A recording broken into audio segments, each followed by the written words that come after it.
اللہ رب العزت نے فرمایا فذکر، آپ ان کو یاد دلائیے، اے محبوب صلی اللہ علیہ وآلہ وسلم آپ ان کو یاد دہانی کروائیے۔ کیا اللہ رب العزت نے فرمایا لفظ؟ آپ لوگوں کی توجہ ہوگی تو پھر میں آگے چلا سکوں گا۔ اللہ رب العزت نے یہاں فرمایا کہ ان کو کیا کریں؟ یاد دہانی کرائیں۔ نیچرل بات ہے، یاد دہانی کسی ایسی بات یا ایسے امر کی ہو سکتی ہے جو پہلے سے بتلا دیا گیا ہو، یا یاد دہانی کسی ایسی چیز کی ہو سکتی ہے جو پہلے سے دے دی گئی ہو اور امکان ہو کہ آپ بھول جائیں گے۔ یاد دہانی ہمیشہ کسی ایسے معاملے سے متعلق ہو سکتی ہے جو آپ کو سمجھا اور سجھا دیا گیا ہو اور امکان ہو کہ آپ صرف نظر کر بیٹھیں گے۔ یاد دہانی ایسی چیز کی دوستوں نہیں ہوتی کہ جو آپ کے علم میں ہی نہیں، آپ کو نہیں بتائی جا رہی ہو اور کوئی آ کے آپ سے کہہ دے کہ یار وہ بات فلاں یاد کرے نا، تو آپ فوراً پتہ کیا کہیں گے؟ وہ کہیں گے، آپ یہ کہیں گے بھائی کون سی بات؟ جب وہ بات بتائے گا تو آپ کہیں گے یہ بات تو میرے علم میں ہی نہیں، تو گویا آپ نے اس کا یاد دہانی کا مقدمہ رد کر دیا۔ یاد دہانی کا مقدمہ تب قائم ہوتا ہے کہ جب آپ یہ بتائیں، کوئی آپ سے کہے کہ فلاں بات یاد کرو تو آپ کہیں ہاں ہاں ہاں ہاں یاد آ گئی۔ اللہ رب العزت نے ایک خاص پیغام کے لیے قرآن مجید میں کہا کہ فذکر، اے محبوب پیغام میں نے دے دیا ہے ان کو۔ کیا پیغام میں دے چکا ہوں؟ وہ جو خاص چیز ہے، وہ جو خاص جوہر ہے وہ میں عطا کر چکا ہوں۔ فذکر، آپ ان کو یاد دلا دیجئے، یہ کہیں اس جوہر سے ناآشنا نہ ہو جائیں، یہ کہیں اس جوہر کی اہمیت کو بھلا نہ بیٹھیں، یہ کہیں اس جوہر سے کنارہ کش ہو کے ایک طرف بیٹھ نہ جائیں۔ اے محبوب جوہر میں نے دے دیا ہے، فذکر آپ ان کو یاد دلا دیجئے۔ یہی تذکیر ہے، تذکیر یاد دہانی کو کہتے ہیں۔ یہ جو محفل سجائی گئی ہے یہ اسی آفاقی پیغام کی یاد دہانی ہے، بار بار کی یاد دہانی، اور یہ منصب انبیاء ہے۔ قرآن نے رسول اللہ کو فرمایا فذکر، آپ یاد کروائیں، انما انت مذکر، آپ تو بھیجے ہی اس لیے گئے ہیں کہ جو اللہ دے چکا ہے اس کو یاد کرواتے رہو۔ اب سوال یہ ہوا کہ اللہ کیا دے چکا ہے؟ یہ ہماری آج کی گفتگو کا بنیادی موضوع ہے کہ وہ کیا ہے جو اللہ دے چکا ہے، اور وہ کیا ہے جس کی یاد دہانی نبی اکرم صلی اللہ علیہ وآلہ وسلم کروانے آئے تھے۔ صاحبان، وہ فطرت سلیمہ ہے۔ وہ کیا چیز ہے؟ فطرت سلیمہ ہے جو اللہ تعالیٰ آپ کو دے چکا ہے، اور بار بار وہ یاد کروا رہا ہے کہ جو جوہر میں تمہیں دے چکا ہوں، خبردار اس جوہر سے نظریں مت پھیرنا، اس جوہر کی اہمیت کو کم نہ کرنا۔ جو فطرت سلیمہ آپ کو اور ہمیں دی گئی ہے، وہ سمجھ جائیں کہ فطرت کی دو قسمیں ہوتی ہیں۔ فطرت وہ طبیعت والی فطرت نہیں ہے، یہ فطرت، یہ اصطلاح جو فطرت ہے یہ اقبال کی وضع کردہ اصطلاح ہے جس کی روشنی میں بات کر رہا ہوں۔ تو فطرت بنیادی طور پہ آپ کی شخصیت ہے، ایک شخصیت کا یہ ظاہر ہے جو میرا آپ دیکھ رہے ہیں اور میں آپ کا دیکھ رہا ہوں۔ ہر ایک کے اس وجود کے اندر ایک الگ شخصیت پھر موجود ہے، وہ شخصیت فطرت ہے، وہ شخصیت جوہر ہے جو اللہ تعالیٰ نے آپ کو عطا کیا ہے، لیکن وہ جوہر نکھار کے نہیں دیا اللہ تعالیٰ نے، یہ اصل بات ہے سمجھنے والی۔ وہ جوہر اپنی آخری، حتمی اور کامل شکل میں نہیں دیا، بلکہ وہ جوہر ایک را میٹیریل کی صورت میں دیا ہے، بالقوہ دیا ہے، پوٹینشلی دیا ہے، جس کو محنت کر کے، جس کو کوشش کر کے، ریاضت کر کے آپ نے اس جوہر کو نکھارنا ہے، وہ غیر نشو و نما آپ کے اندر رکھا گیا۔ یہ بات سمجھنے کی ضرورت ہے۔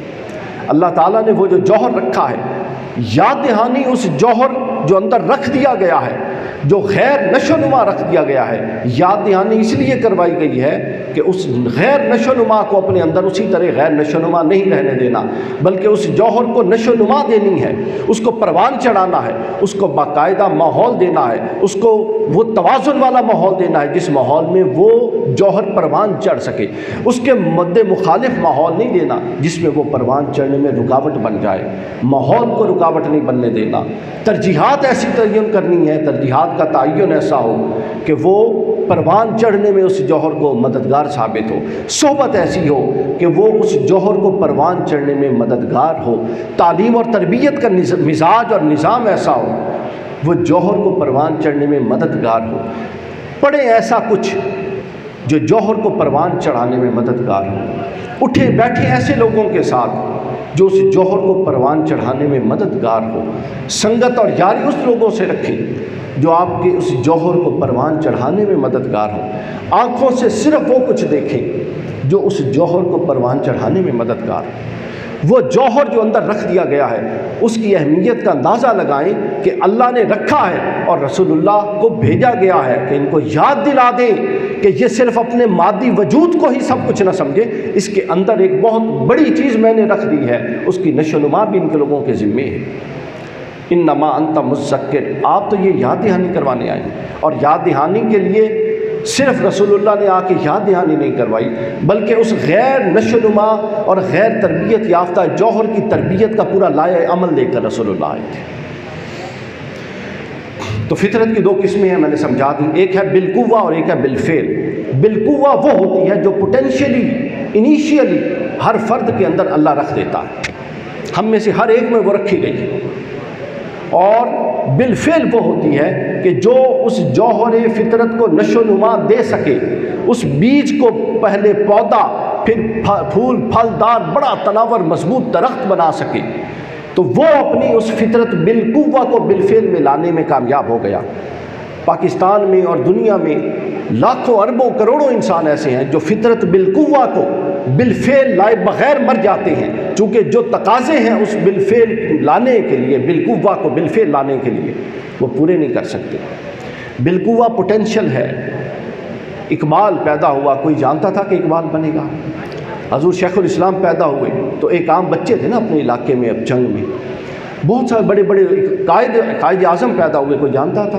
ان کے اندر یہ جو جواہر اللہ نے رکھا تھا، جوہر رکھا تھا، انہوں نے اس جوہر پر محنت کی، اپنی سمت کا تعین کیا، پھر ایکسٹریم ہارڈ ورک کیا، کمٹمنٹ کی، تو وہ جو بالقوہ تھا پوٹینشلی اندر موجود تھا وہ بالفعل ہوا، اور اس نے نہ صرف ان کی شخصیت کو پورے کا پورا حاوی کر لیا بلکہ جب کوئی بالقوہ سے بالفعل میں منتقل ہوتا ہے تو اپنے پورے ماحول کو بھی انہی صلاحیتوں سے معطر کر دیتا ہے۔ یہ بنیادی چیز ہے۔ آپ لوگ جس عمر میں ہیں یہ ٹرننگ پوائنٹ ہے کہ بالقوہ سے بالفعل میں لانا ہے کہ نہیں لانا۔ ہمارے ہاں ایک بہت بڑا پرابلم ہے، جب آپ ابھی بچے ہیں آپ لوگ فوراً تقریریں کرتے ہیں، ہم سب لوگ واہ کے چکر میں پڑ جاتے ہیں، پروٹوکولز کے چکر میں پڑ جاتے ہیں چھوٹی عمر میں۔ ہمیں ایم کے عہدیداران بچے ہیں، نصیحت کے لیے عرض کر رہا ہوں، ہم کہیں جاتے ہیں، بڑے بڑے بزرگ ہمارے استقبال کر رہے ہوتے ہیں، تو خبردار ان چیزوں سے کبھی یہ نہیں سمجھ لینا کہ ہم اس قابل ہیں کہ ہمارا استقبال کیا جا رہا ہے، وہ ہم ایک ایسی نسبت سے آئے ہیں، وہ اس کی وجہ سے کھڑے ہمارا استقبال کر رہے ہوتے ہیں۔ ہم نے خود ابھی کچھ نہیں ہے، زیرو سے پوٹینشلی اپنی اس قوت کو پروان چڑھا کے اس کو بالفعل میں لانا ہے تو ہم کچھ بنیں گے۔ اقبال نے کہا تھا اپنی دنیا آپ پیدا کر اگر زندوں میں ہے، زندے تو اپنی دنیا آپ بناتے ہیں، دیار عشق میں اپنا مقام پیدا کر۔ تو یہ سب کچھ جو اللہ نے دیا، جس کی رسول اللہ یاد دہانی کروانے آئے تھے، وہ یہ تھا جس کی بنیاد پہ مقام پیدا ہوتا۔ اسرار خودی کے کچھ شعر میرے سامنے ہیں، یہ میری ایک کتاب اقبال پر مرتب ہو رہی ہے، اس کے کچھ صفحات میں لایا ہوں۔ یہ اسرار خودی کے شعر، اسرار خودی جو اقبال نے لکھی ہے اس کا ایک بنیادی نقطہ، اسرار کا مراد ہوتا ہے راز، خودی کے راز، خودی کے اقبال نے جو 11-12 راز بتائے ہیں، اس میں ایک راز یہ ہے کہ خودی صرف اس کی بیدار ہوتی ہے جو اس راز کو سمجھ جائے کہ اس نے بالقوہ کو بالفعل میں کیسے لانا ہے۔ علامہ فرماتے ہیں ذرم مہر منیر آنے منست، صد سحر اندر گرے بانے منست۔ فرماتے ہیں میں ایک ذرہ ہوں، لیکن یہ جو سورج کی روشنی ہے یہ میرے اس ذرے کے اندر بند ہے۔ آپ پوٹینشل اور بالفعل کے فرق کو سمجھیے گا۔ پوٹینشل اور بالفعل کا فرق بالکل وہی ہوتا ہے جو بیج اور درخت کے اندر فرق ہے۔ وہ درخت کبھی پورے بیج میں تھا کہ نہیں تھا اتنے سے، لیکن کیا ہوا اس کو پانی ملا، اس کو ماحول ملا، اس نے سخت آندھیوں کا مقابلہ کیا، اس نے گرم دھوپ کا مقابلہ کیا، تیز ہواؤں کا مقابلہ کیا، کبھی سیلابوں کا مقابلہ کیا، لیکن آج مقابلے کر کے وہ توانا درخت بن کے کھڑا ہے۔ تو فرماتے ہیں ذرہ مہر منیران منست، میں ذرہ ہوں مگر میرے اندر کئی سورج اس ذرے میں پوشیدہ ہیں، اب میں نے وہ نکال لی۔ اور صد سحر اندر گریبان منست، اور میں دیکھنے میں تو ایک فرد ہوں لیکن میرے گریبان میں جانکو ہزاروں صبح میرے گریبان کے اندر موجود ہیں۔ صبح امکانات کو کہتے ہیں اقبال کی طرف۔ علامہ جب صبح کا لفظ لاتا ہے تو اس کے نئے امکانات کی طرف اشارہ ہوتا ہے۔ پھر آگے فرماتے ہیں سبزائے رویدائے زیب گلشنم، گل بشاخ اندر نہانے دارم۔ اقبال فرماتے ہیں کہ یہ جو سبزہ زمین پر نکلتا ہے نا، اقبال کہتے ہیں جو سبزہ ابھی نہیں نکلا اور اگلی نسلیں دیکھیں گی، میرے دماغ اور ذہن میں وہ سبزہ نکل چکا ہے اور میں اس کو دیکھ رہا ہوں۔ کیوں؟ جو پوٹینشل آپ کے اندر ہوتا ہے، جو اس کو ادراک کر لیتا ہے۔ آپ نے اگر کامیابی کا، میرے دوستوں اور بچوں، سفر کرنا ہے تو سب سے پہلے آپ کو ادراک کرنا ہے کہ آپ کے اندر ایکسٹرا آرڈنری ہے کیا پہلو۔ ضروری نہیں ہے کہ ہر بندہ خطیب ہو، ضروری نہیں کہ ہر بندہ عالم ہو، ضروری نہیں کہ ہر رائٹر ہو۔ تو سب سے پہلا مرحلہ یہ ہے کہ آپ نے اپنی صلاحیت اور اہلیت کا ادراک کرنا ہے۔ اگر آپ اس میں کئی کام ایک ہی دفعہ کرتے رہے تو آپ کسی بھی کام میں اچھے نہیں ہوں گے۔ تو یہ دور اسپیشلائزیشن کا ہے، تو لہٰذا سب سے پہلے اپنی صلاحیت کا ادراک کیجئے، پھر صلاحیت کے مطابق اپنی زندگی کے مقصد کا تعین کیجئے، پھر اس تعین پر مستقل محنت کیجئے، اس کے لیے پھر شارٹ ٹرم پلاننگ کیجئے، پھر لانگ ٹرم پلاننگ کیجئے۔ آپ کا ہر اگلا قدم اور آپ کا ہر اگلا دن اور آپ کی ہر اگلی ایکٹیویٹی کم یا زیادہ آپ کو آپ کے مقصد کے پاس کرے، کلیئرٹی کے ساتھ چلیے۔ آگے علامہ فرماتا ہے بس قعود فطرتم نادر نواست، ہم نشیں از نغمہ نا آشناست۔ شکوہ کرتے ہیں، اقبال فرماتے ہیں کہ میری فطرت سے نادر نغمے جاری ہو رہے ہیں، لیکن افسوس کہ میں جس جہان میں رہتا ہوں اس ارد گرد کے لوگ میرے اس نغمے کے ساز کو پہچاننے والے نہیں۔ یہ شکوہ جو شیخ الاسلام بھی اکثر کرتے ہیں۔ آگے فرماتا ہے عصر من دانندہ اسرار نیست، یوسف من بہر ای بازار نیست۔ میں جس دور میں ہوں، عصر من دانندہ اسرار نیست، جس دور میں میں ہوں وہ میرے راز کوئی نہیں جانتا، اور یوسف من بہر ای بازار نیست، اور جس یوسف کو میں بیچنے آیا ہوں اس بازار میں تو اس کا کوئی خریدار ہی نہیں۔ یوسف جوہر ہے مصر کا، جو بکنے کے لیے بازار آیا تھا، تو خریدار آئے تھے کہ نہیں آئے تھے؟ اقبال کہتا ہے کہ میں بھی ایک جوہر لے کے آیا ہوں، میرے جوہر کو خریدنے والا ہی کوئی نہیں۔ ہر کوئی نفسہ نفسی کے عالم میں ہے، کوئی پروٹوکولز میں ہے، کوئی ہاتھ چمانے کے چکر میں ہے، کوئی کسی چکر، ہر بندہ مست ہے اپنی خودی کو پروان چڑھائے بغیر، اپنی شخصیت کو پروان چڑھائے بغیر، ایکسٹریم محنت کیے بغیر۔ یہ بہت بڑا دھوکہ ہے۔ آپ لوگ اگر محنت کیے بغیر، سٹرگل کیے بغیر، گہرا مطالعہ کیے بغیر، ہمارے ہاں جو انٹیلیجنشیا ہے اس کے ہاں وسعت بہت آ گئی ہے، گہرائی ختم ہو گئی، وہ کوانٹٹی کو بہت پکڑتے ہیں، کوالٹی ختم ہو گئی ہے۔ کوالٹی کیسے آتی ہے؟ درک سے، مطالعہ سے، محنت سے، جلد بازی سے نہیں، فوراً دکھاوے سے نہیں، یہ بھی مجھے جان لے میں بہت بڑا آدمی ہوں، یہ بھی جان لے۔ یہ بہت بڑی بلا ہے اس دور میں، جوانی کے دور میں۔ یہ جس کو لگ جائے وہ بہت بڑا آگے کچھ نہیں کر سکتا۔ تو لہٰذا اگر آپ نے جاب تو مل ہی جاتی ہے، سب کچھ ہو جاتا ہے، لیکن اگر آپ نے اپنا وزن پیدا کرنا ہے، شخصیات کا وزن ان کے افکار کے پر تولا جاتا ہے، یہ قانون قدرت ہے۔ اور افکار پجمردہ کبھی بکتے نہیں ہیں، افکار ہمیشہ نہیں ہوتے ہیں، نئی زندگی نئے افکار کو لاتی ہے۔ اقبال نے کہا تھا کہ ہر جو ہے سنگ و خشت سے ہوتے نہیں جہاں پیدا، افکار تازہ سے تازہ جہان کی ہے نمود، کہ سنگ و خشت سے ہوتے نہیں جہاں پیدا۔ تو آپ نے اپنا جہان خود پیدا کرنا ہے، اور آپ کا جہان یہاں سے شروع ہوگا، پھر وہ یہاں اترے گا۔ پھر اس کے بعد آگے وہ کہتے ہیں، آخری شعر اقبال کا، پھر ہم اس سے اگلے سٹیپ پہ بڑھ جائیں گے گفتگو کے۔ علامہ فرماتا ہے کہ گرم رو از جستجوے نو شوم، گرم رو از جستجوے نو شوم، روشناس آرزوے نو شوم۔ نئی جستجو کی طرف میں تیز رفتار ہو جاؤ، اور ایک نئی آرزو سے آگاہ ہو جاؤ، تیز نئی جستجوئیں پیدا کرو، نئی آرزویں پیدا کرو اور پھر ان کے حصول میں کوشش کرو۔ یہ میں نے آپ کو صرف یہ، اور یہ قرآن مجید کا بیٹا فیصلہ ہے۔ قرآن مجید نے صراحت سے کہا والذین جاہدوا فینا لنہدینہم سبلنا، جو ہماری راہ میں جہاد، جاہدوا مبالغے کا ایکسٹراڈنری محنت کرے گا، جو اللہ فرماتا ہے اس کے لیے کیا ہوگا، لیہدینہم سبلنا، سبیل نہیں کہا، اس کے لیے راستہ نہیں کھولے گا، یہ جمع ہے، کئی راستے کھول دے گا۔ کیوں؟ لیکن شرط کیا ہے کہ کوئی محنت کرنے والا تو ہو، کوئی طلبگار تو ہو، اس کے لیے راستے کھولے جائیں گے۔ پھر اس کے بعد قرآن مجید نے کہا کہ علم والے اور جاہل برابر نہیں ہو سکتے۔ پھر احادیث مبارکہ میں حضور نے فرمایا کہ ذاکر اور غافل برابر نہیں ہو سکتے۔ پھر قرآن مجید نے کہا کہ جہاد کرنے والے، اللہ کی راہ میں کوشش کرنے لڑنے والے اور ہاتھ پہ ہاتھ رکھ کے دعائیں کرنے والے برابر نہیں ہو سکتے۔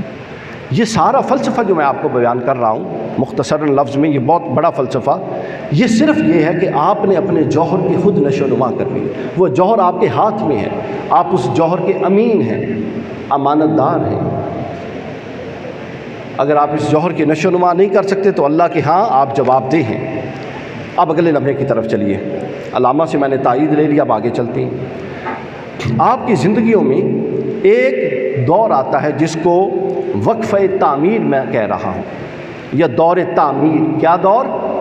سب بولیں آخر تک، کیا؟ ذرا اونچی آواز سے بول دیں، کوئی بات نہیں، افطار ہو جائے گا۔ کیا ہے؟ دور تعمیر، تعمیر کا زمانہ۔ ایک پودا ہے، آپ لگاتے ہیں، چھوٹا سا پودا ہوتا ہے، ہوا ادھر کی چلتی ہے تو ادھر گرتا ہے کہ نہیں؟ پھر ادھر کی چلتی ہے تو ادھر گرتا ہے۔ کوئی تیز آ جائے پانی، تیزی سے پانی ڈال دے تو وہ جڑ سے ہی اکھڑ جاتا ہے۔ اس کے اندر کوئی صلابت نہیں ہوتی، کوئی مضبوطی نہیں ہوتی، کوئی پھل نہیں ہوتا۔ آپ لوگوں نے یہ تجربہ کیا ہوا ہے۔ پھر ایک پودا 25 سال اگر اس کو گزر جائیں، وہ تناور درخت بن جائے، تو بتائیں کیا پھر کوئی تیز ہوا اس کو ادھر سے ادھر کر سکتی ہے اور ادھر کے ادھر کر سکتی ہے؟ کیا وہ پھر سایہ دار ہوتا ہے کہ نہیں ہوتا؟ وہ پھلدار ہوتا ہے کہ نہیں ہوتا؟